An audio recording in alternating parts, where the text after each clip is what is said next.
Hello, my name is Mark Smith, here again, the kindly neurofeedback gangster. And today I want to talk about Z-score training. Now, most people have no idea what a Z-score is. So those of you scientists, bear with me. I'm going to do a real bare bones description of it.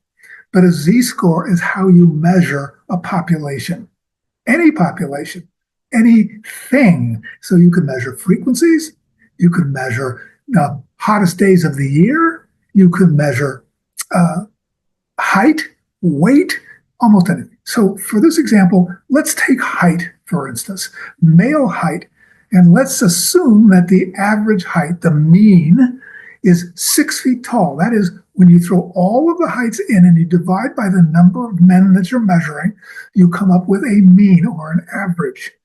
That's your mean average, and it is what we measure against. So a Z-score is how far from that mean of any measurement.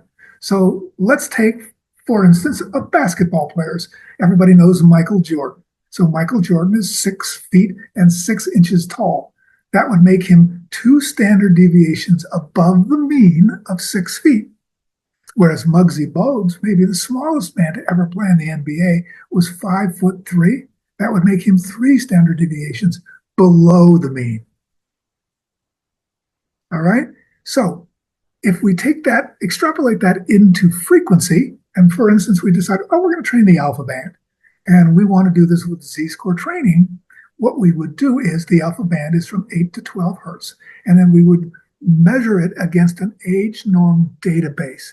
That would give us Z-scores, both low and high, for the alpha band, and say we would set them maybe at, -1 and +1, or -2 and +2. And anytime the alpha band was between this high and low, right, the client would get a reward. Anytime it went above or below, they would not get a reward. And that would train the brain to function within a more normative range, which would have an effect on behavior. So there's Z-score training for you. It's really not any more complicated than that, except that you can add any number of things to it. And you can change a range of measurements at once. And this is how neurofeedback people do Z-score training. So if you want to take a deeper dive into this, I suggest you go out on the web and do some reading.